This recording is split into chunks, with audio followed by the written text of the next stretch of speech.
this is the 15-second legal teaching of the day. If you want more information, ask that fine little gentleman standing up in the dark sweater and khakis and glasses who's smirking and pissed off at me right now.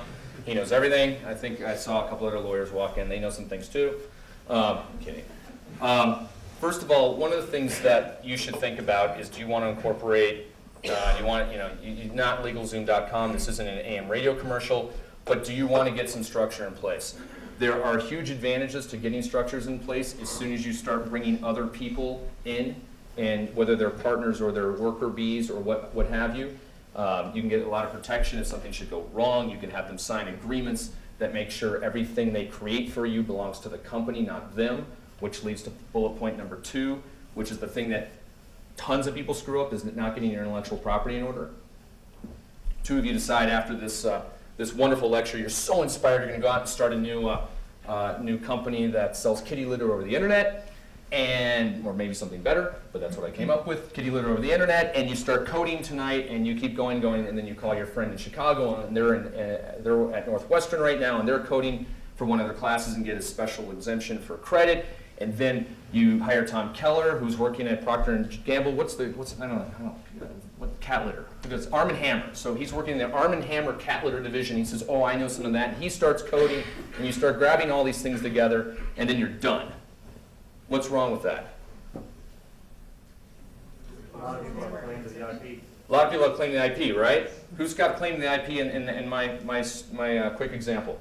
A corporation, possibly a school, yep, and multiple individuals. There you go. Happens all the time.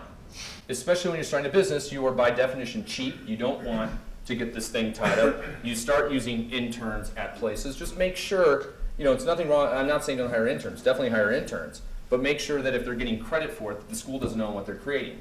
Make sure if you're creating some intellectual property, or hire somebody who's doing some intellectual property work for you at a company, that they're not at a company doing something similar to what they're doing. Otherwise, the company may own. And you wouldn't believe how often this gets screwed up. Very easy to deal. You can spend a couple $100 with a real lawyer. They can give you a piece of paper that you can have everybody sign, and boom, all this mystery goes away. Watch out for employment situations. You hire somebody, and by hire, I mean you meet them over for coffee at the Cup, and you shake hands and say, help me with something, and that's about all you do. They start coding for you. You even are smart. You even get the intellectual property situation. You have them sign something that says everything I make belongs to the company. You're like, cool, I listen to Mendelson, I'm totally set. And then you find out they're a complete loser, and you say, hey, loser, get the hell out of my company. And the loser says, great. And by the way, I seem to remember some conversation where you said I'd get $100,000 next year and 25% of the equity of the company. And you go, I never said that, loser. And loser said, yeah, you did. And guess what? Now you're bullet point number 4. Now you're an oral promise. Yes, you can have an oral contract, and it's he said, she said, and they go and they hire an employment lawyer, and now you have no money, and you're already fighting your first lawsuit because you didn't cross your T's and dot your I's. Even if it's on the back of a napkin, write down what the employment terms are. You are month to month. You are at will. I'm going to pay you X. You get none of the company. What you make for me, what you're making is for this company. Have a nice day. Signed, Jack. Unless your name's John, then sign John. Okay? You get what you pay for in lawyers, but there's awesome ones here in Boulder who won't rip you off like Silicon Valley. In fact, now I look around, I'm seeing several of them around. You can raise your hand if you like, or you cannot, I don't care, but Boulder's the home of the small law firm with super awesome lawyers. And then you also have some free resources like Boulder New Tech Meetup, Boulder Open Coffee Club, Entrepreneur Law Clinic, Crash Courses, Bunker, blah, blah, blah. To quote the old Saturday morning cartoons, knowledge is power. Anyway, I'm done. Yes? Just say you want to organize, minimum organization, get a few pieces of paper in place. What's the range of what you might spend? I don't know. Stack, what does she pay? A few grand?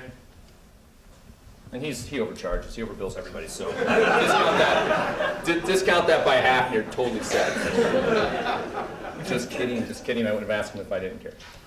All right. Now everybody's wondering, well, okay, I've set up the business. I got this great idea. I got the smoking team. Everything's great now. Unfortunately, my food stamps don't support my company.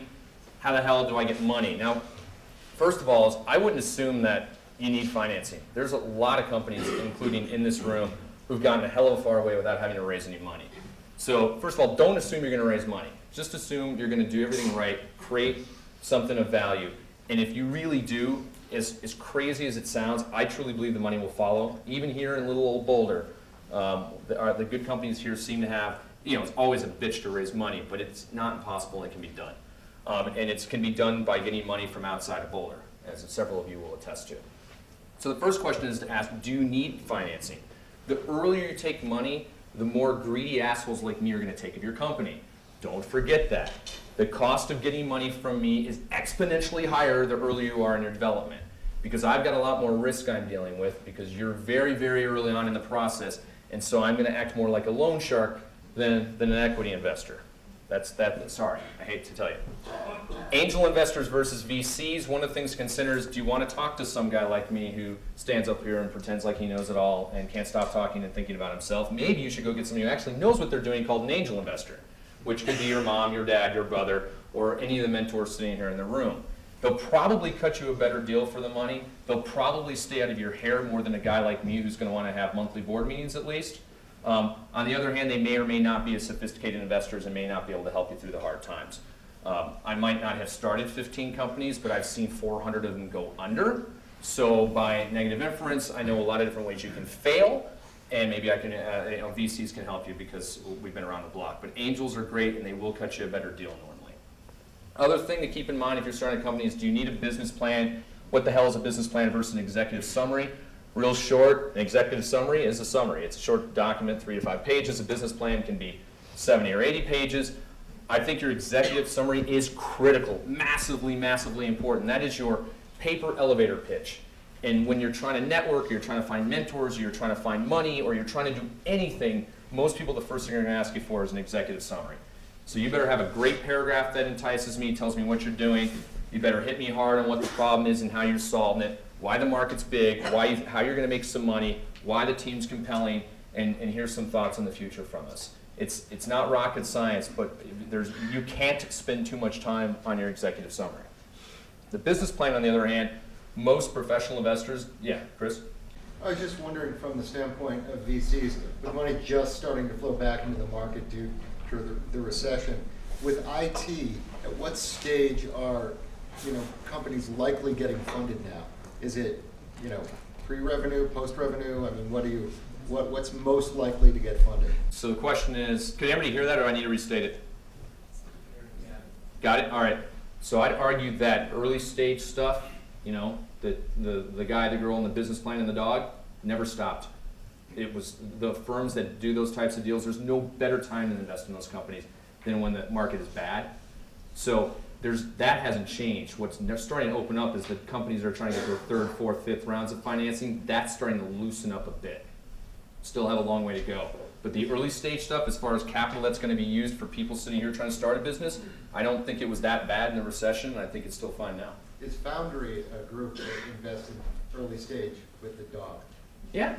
Yeah, we'll invest in a $250,000 check into a dude in a PowerPoint slide who wants to sit in our office and create his company. In fact, we have a dude in a PowerPoint slide. Hopefully, now that he's been there a month, he has more than a PowerPoint slide. But I really haven't checked, but thanks. I should actually be going. I got somewhere to go. Yeah, no, there's nothing too early. There's no check too small. I mean, we'll write a $200,000 check or a $10 million check, but not over $10 million. So don't ask me for more than that. The business plan, to me, the most important thing in the business plan. Every company should have a business plan, but it should be for yourself. That is your document. That is your big vision document. I actually read part of a business plan yesterday. I won't embarrass the company. They're here, a white paper of like their big, hairy, audacious goals for the next 4 years. And it was awesome, right? They've clearly thought. They've gone around. They've bought in from each other, and they're working really hard. They did this for them, not for their customers, not for me, not for anybody. And I really like that, and that's what a business plan's for. That should be your internal goal. If you're starting a business, you better damn well know what your mission statement is, how you're going to make money, who your customers are, what your products are, what's your competitive advantage. And again, even if you show nobody, make sure you have that for yourself.